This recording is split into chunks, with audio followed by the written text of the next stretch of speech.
Hello, everybody. Good day, Geirman. Hi, Yuri.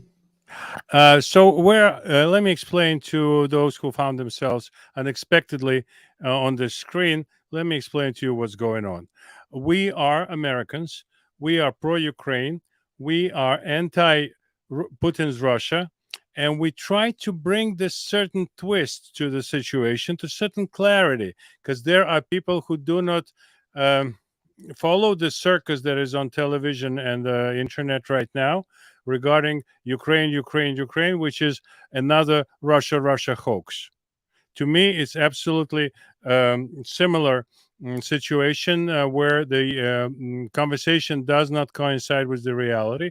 So we bring you people here who are in the midst of all of it, who are passionate about Ukraine, who understand the danger of Putin's Russia today and tomorrow. So German is one of the volunteer activists, one of the people who fight for land lease for Ukraine. Land lease for Ukraine, the World War II style, is absolutely essential. German, can you please explain the difference between what's going on and what is the real land lease? Well, if I believe too many people who live or move to United States and live in the United States for a long time know history, and land lease, one of a great cooperation history between West and East. And as we know, probably even by Zhukov remarks that Lend-Lease helped Soviet Union to defeat Nazi. And that was in the past.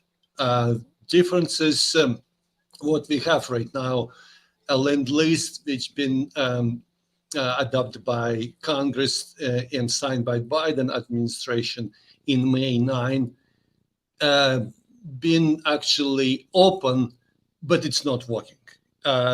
Compare what was happening back in 1941 when Roosevelt signed a Lend-Lease deal, and instantly, same month, a Lend-Lease been run in full scale, meaning 50 ships departure from United States East Coast and reach destinations such as United Kingdom, some place in Tehran, go through a ship and delivery 1,000 trucks, 1,000 tanks, artillery weapons, ammunition.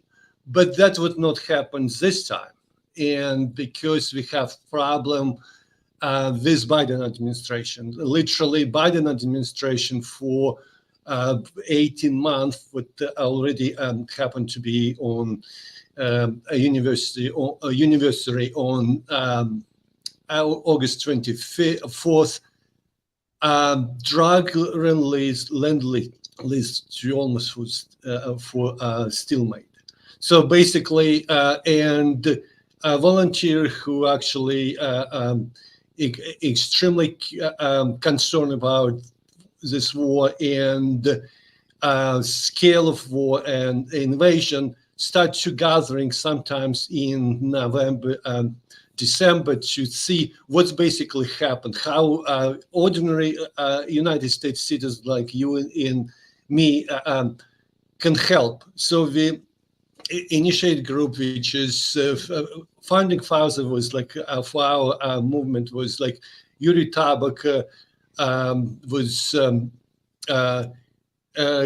literally was Maria Maksakova also activates this type of movement. And in January 1st, people decide to start gathering in front of White House and ask for Lend-Lease release for Ukraine. And since January 1st, we actually a volunteer who not necessarily have power on the way how they just don't. It's not official people. It's just ordinary citizen, United States citizen who happen to be background living in a Soviet Union, and start gathering right in front of White House, and every 2 weeks after people regular gathering. But then somewhere in May, we decide that was not good enough, and somewhere uh, into situation we start to go in go to Capitol Hill and start to talk with congressmen. So And you went to Washington D.C. and we'll get to the yes, pictures right after I say this. For a regular American, what is land lease?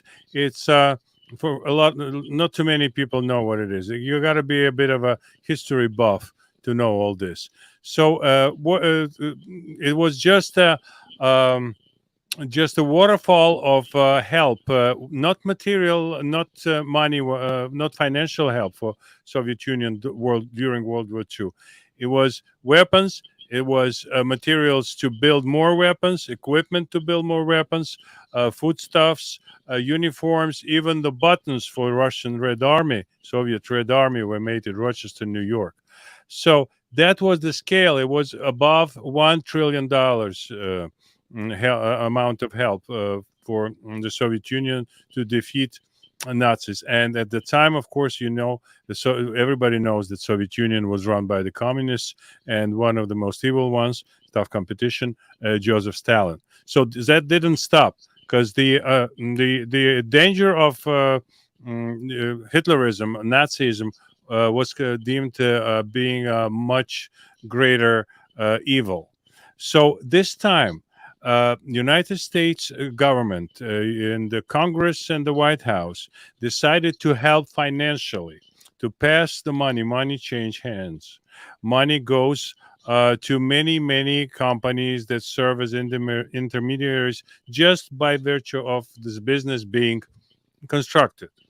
So there is a certain loss on every stage, and we record certain videos here, especially one prior to that in English with Andrei Larionov, who's a renowned economist, and he showed with the documents released by our government, official documents, open source, all the way, that very little of this money actually goes towards the victory. And the problem with that is a lot of money goes to the social programs, goes to pay the salaries of people who cannot work due to the war in Ukraine. But the bulk of it should go towards the victory, or at least towards the result that would be comfortable for both sides.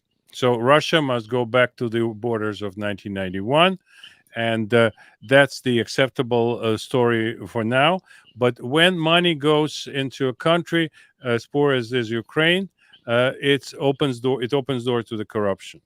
And this is what is happening. And instead, we're talking about land lease here. We want hardware to go there. We want everything that is necessary to fight firsthand. And then there's a lot of foundations. We both are raising funds for things for the medical supplies. People send stuff to the orphanages. A lot of needs are being fulfilled by what's called non-government organizations. But government has a huge stock of weapons all over the world, American weapons. What was left in Afghanistan is not almost a year ago, right? A little bit more than 2 years ago. So this is just a drop in the bucket of the amount of American weapons produced up to this point. So the idea is to send this metal, this fighting metal. Ukrainians treat it very well, and they use it very well, considering the size of their army and the size of the Russian army. Ukrainians are resisting and winning significantly. The world sees it. So on this note, this group, Diaspora UA, and maybe there are some other people outside of this group who joined you.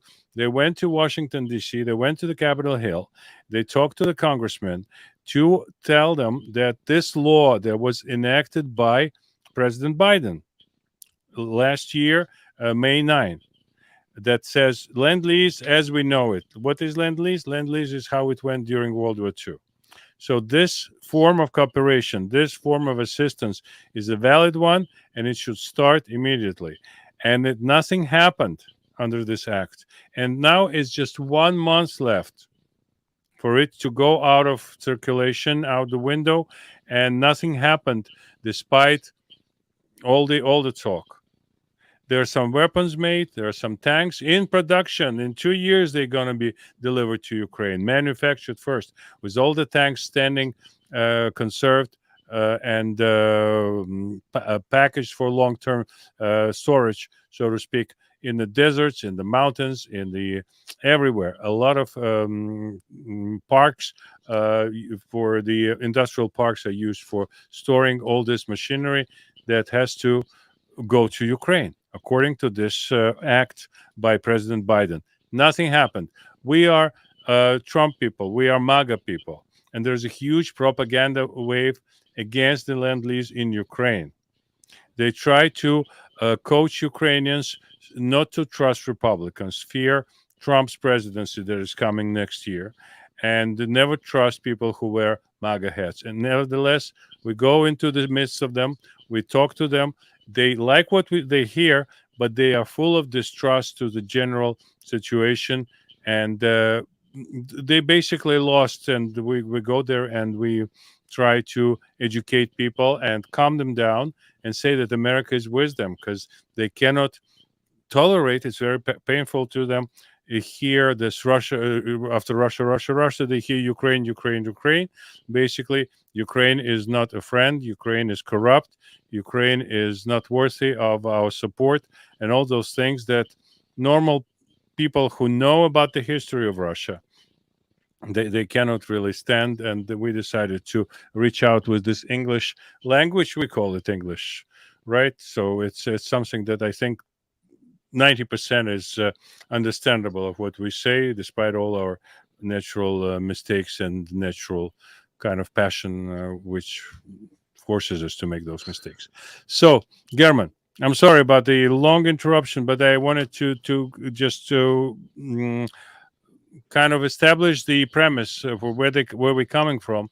And so you dressed up nicely and you went to the Capitol Hill. You went to Washington, D.C. Right.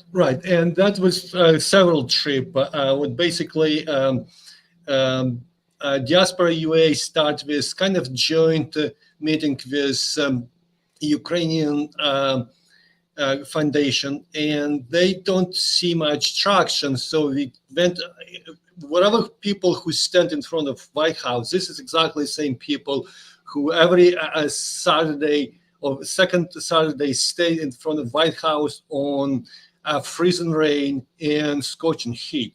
They just happen to be decide go to dress up and go to door by door for key congressmen who make decision on the budget, on release Lend-Lease, as well as also senator. And as you probably know, that two chambers of senator, U.S. Senate and U.S. Congress has similar chambers. Committee for Armed Forces Intelligence, Appropriation Committee, Energy Committee, and we went to exactly same chairmen who control and particular directed make a final decision for the United States. All the way from I went to Kevin McCarthy office, and that was the start to approach them. You can see on the picture with a leaflet with our Lend-Lease proposal, with benefits Lend-Lease, how much was actually been delivered, and that been delivered for every single office. In this is like actually, I believe, Chuck Grassley office, which is person who also one of make decision, and they support Ukraine. We have extremely well received attention. We speak with national security advisors, the legislative directors, and many offices. And that is how we approach people, because we understand Lend-Lease are running out of time. And this literally was today was one of the last day for release Lend-Lease. But there is hope, and hope because for today, for example, what's basically happened in the future for the Lend-Lease. Lend-Lease was been actually in national a defense act. They have provisions, and Lend-Lease can be extended for next year. But what we advocated, what people you just saw on a picture, we advocated to extend Lend-Lease for another 4 years. And that was a message we sent to many congressmen and senators. That was kind of overall our trip. We went 3 times, and we have follow-up. And after follow-up, for example, this is a lady who actually a national advisor for Joe Wilson, and Stephanie was invite us in Joe Wilson office, and we have a link for like a 45 minutes conversation. We propose, present our proposal, and we talk about all, not only Lend-Lease option, what we have on left on the table, but also some sanction. We talking about sanctions for oil import for Russia, for all banning any trade in dealing with atomic energy in Russia, and that would how we have conversation to help Ukraine to succeed and defeat Russian invasion. Ukrainian victory is extremely important for American republicanism and American conservatism, because strong Russia is the country that we see today, and what this country does is becoming very aggressive towards its neighbors, disregarding every shred of humanity, every shred of civilization, and it's impossible to tolerate such a such country that behaves terribly in today's world. And Ukraine is doing all it can to contain this Russian aggression and make it clear that it can be won, it should be won. And this fear, so not to anger Vladimir Putin, that Anthony Blinken was talking so much about it, and Jake Sullivan was talking about a lot about it, and every journalist wrote about it, that Russia, if Russia is angry, then it will be the end of the world. Well, it's not the end of the world. A lot of information could be gleaned from real activists, just like Geirman Prostoff, who walks the walk, not just talks the talk like most of us. So they went there, and opening the Lend-Lease, the gates of Lend-Lease itself, is an important political gesture, so to speak. So when it would start, it would show Russia, where there are still people who remember what we started with this conversation. What we started this conversation with, that Lend-Lease was the key to the victory over Nazi Germany.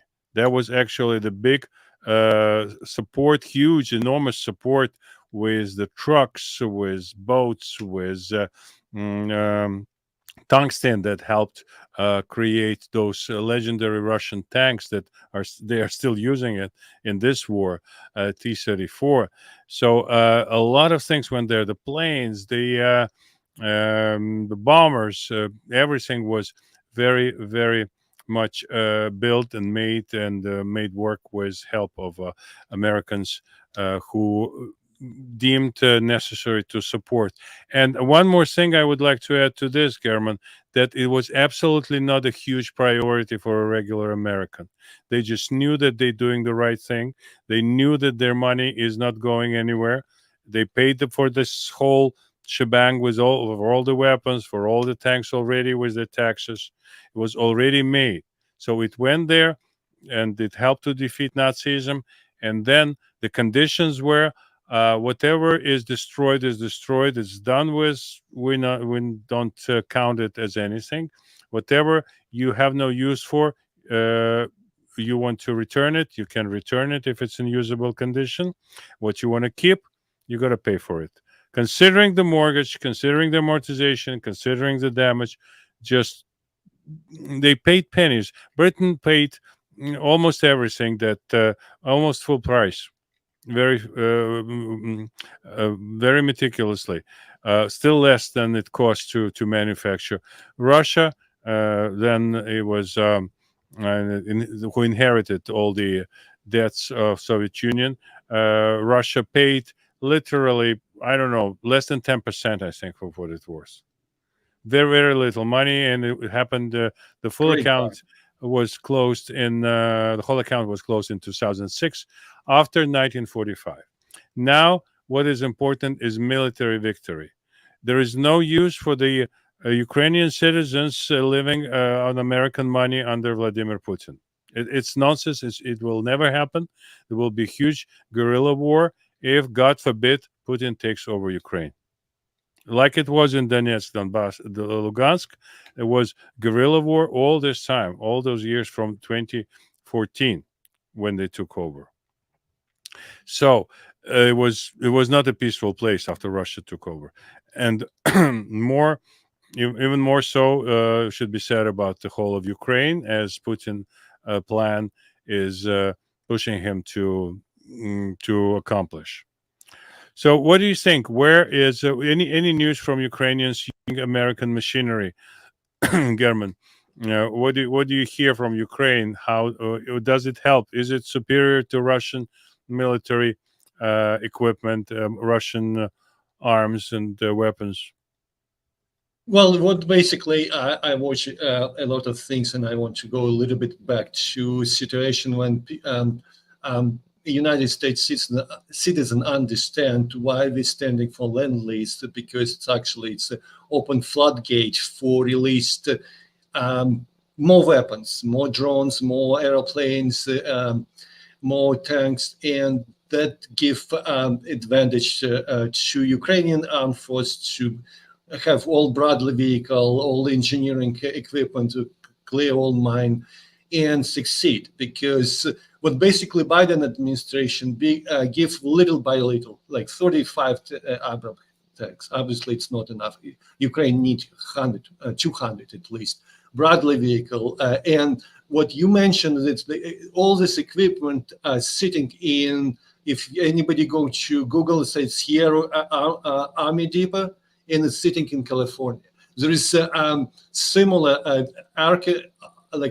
miles and miles of dry land where 4,000 Abrams tanks, old ones sittings, 48,000 Bradley vehicle, 777 howitzer, which is already been built. So that was people says, oh, we don't have enough, we need to produce. No, that will already sit in 17 different locations, from California all the way to Georgia, Texas, Kansas City, and like Missouri. And the world knows about it. It's not a military secret or anything, right? Right. So that would definitely help to give Ukraine advantage. And military, yes, they well-tuned, well-maintained vehicle, which is help Ukraine, and compare with machine, which is now Russian military use T-62 tanks.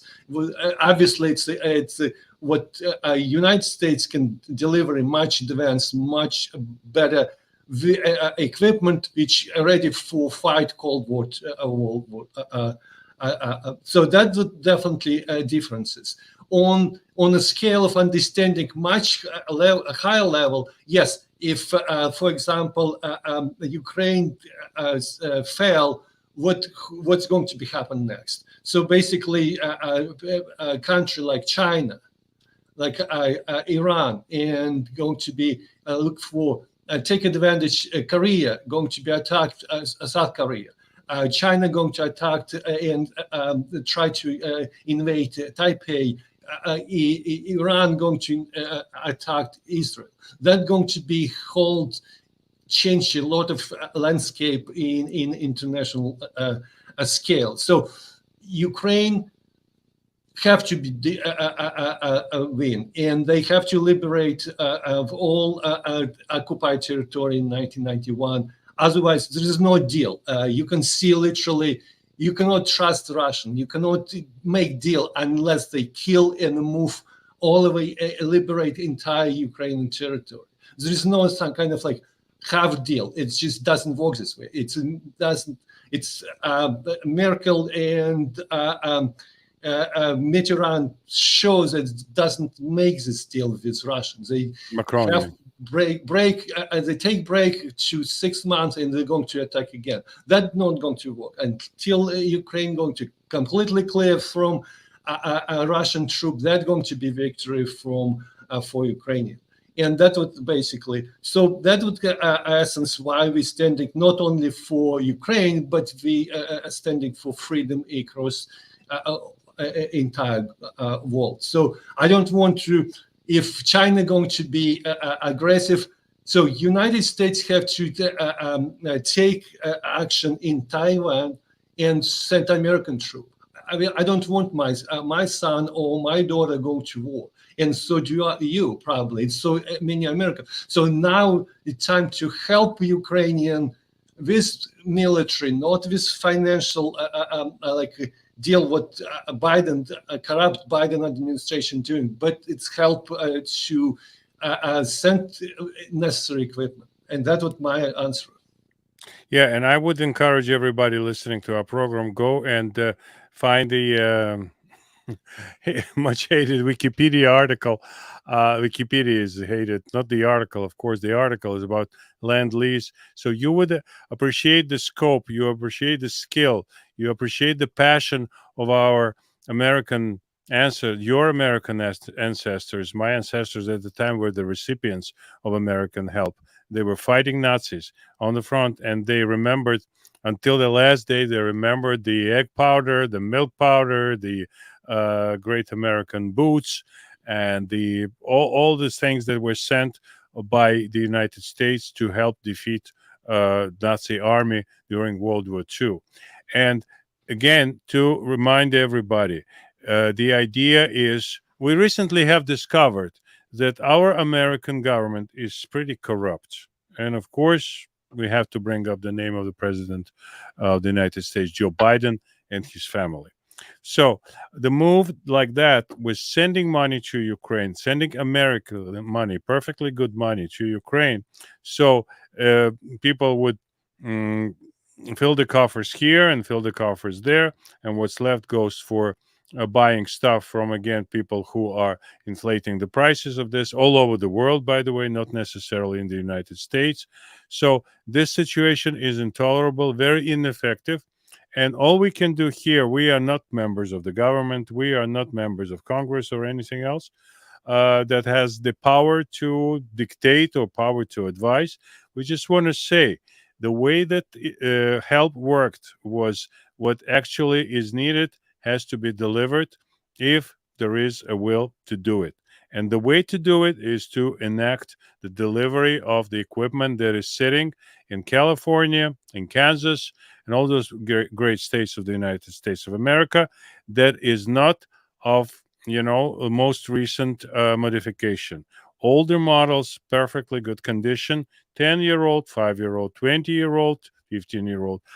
They all are stored in the depots where they are preserved in fight-ready condition. So those things, if they start going to Ukraine, this move alone would make Kremlin think hard and hopefully fast. So they will see that the West can show its power without even killing one Russian soldier with their own hands. Just the delivery of those tanks, just the decisiveness of our government, decisiveness of the West would do miracles. And the headliner of this process, of course, is the United States. The United States, as of today, looks like the most indecisive member of the North Atlantic Treaty Organization, NATO. The most, when small countries like Estonia give much more money in terms of per capita population than the United States, it sends the message to Putin. We don't know about this. We don't talk about this. But Putin understands that America is not at the forefront, not the leader of the free world. And it's not just the empty words to call our country this way. It should be proven every moment, and nobody did it better than the man in the White House from 2016 to 2020, President Donald Trump. Now, most of the historians of the world agree. Even in the United States, they agree that Trump was best president of this country in the last I don't know 30, 40 years. We love Ronald Reagan. Donald Trump took a lot from his learned a lot from him, and uses a lot of his strategies and um, tactical how would I say it, ways of dealing with his opponents, very conversational, close to the people, never far away from everybody, and people understand what he's talking about. So nevertheless, during this presidency of Joseph Biden, what needs to be done, and I want people to understand it and think in this direction, and talk to the congressmen if they have a habit of calling their offices. Call them, tell them, what about the lease? It's a law in this country already, signed by Joe Biden, to send the equipment, the hardware, not the money, not the money. Ukraine doesn't want the money. Organizations raise funds, buy stuff, or send money there, yes, but not the government. Government can send what we cannot. Government can send tanks and other types of weapons that are absolutely intimidating when used in the battlefield for Russians. So Right. that's what we're talking about here. And what I want to also definitely Donald Trump take a lot of credit dealing with Wagner Group back to Syria. If people want to go to Google and says search for 250 Wagner Group been killed in February 2018, when one of oil field been approached by Wagner Group. So United States general called President Trump, we have a problem. Houston, we have a problem. Trump says, call Russians, see if it's there. And when this telephone call been made, say, it's not ours. So the Russian lied to you, American general said, it's not ours. They say, wipe them off. So literally like 2 hours later, 250 Wagner Group been wiped by like Apache helicopter with Stinger missile, and they stop. As soon as they bloody nose this freaking Putin, they're not going to stop. And there's only lessons we have to teach Putin. If we bloody his nose, he's not going to be attacked again. And this is like strength for peace came from President Biden, President Reagan, and President Biden simply doesn't have guts to tell them get out of Ukraine immediately. And if President Trump was in the office, that never happened, never happened. Yeah. So to reiterate, in the situation in Syria, I just want to repeat it again because I like repeating things like this. So the Russian command, they betrayed their own soldiers, quote unquote mercenaries, saying they are not there by this oil refinery that they wanted to take over in Syria. So they said, we don't know the people who are there. In response to a question from the U.S. forces in the area, who wanted to see how to prevent all this. And when Russian commanders, top commanders, betrayed their own soldiers, then only then the U.S. forces unleashed hell fire onto this group of mercenaries, and they were wiped out. And Putin, you think Putin was bad about it? Mad about it? Not a word in Russian press about it. Everything we learned about it was from Telegram, from WhatsApp, from all the social networks, and it was literally messages from the battlefield as fire was raining on them over there. I pity those people to a degree, those who gave their lives for this unworthy cause of Russian banditism, international gangsterism, but this is how Russia operates. And you push back, and then you pacify them this way. There is no other way to pacify them, just by pushback. Geirman, thank you so very much. I think we did a very useful thing for today. Hopefully there will be questions. Hopefully there will be people who would appreciate this little bit of knowledge, a little bit of news from the front, so to speak, of us fighting versus the biggest danger today. China is dangerous, of course, but Russia is much more. It's a hot phase. It's in the hot phase already, so that needs to be stopped. Well, Yuri, I definitely want to say thank you for inviting me and give opportunity to express, like you say, this front line for like we doing every day. Go to White House. I have to drive at least 8 hours to get to Washington D.C., and that is a lot of give me pleasure to fight for Ukraine. Yeah, and thank you. Independence. Thank you. Thank you, Geirman. Yeah, this is yet another way, my friends. If you care about making America great again, this is another way to do it. One more way to do it. All best Thanks to so you much. all. Thanks so much, sir. Thank you, Appreciate it.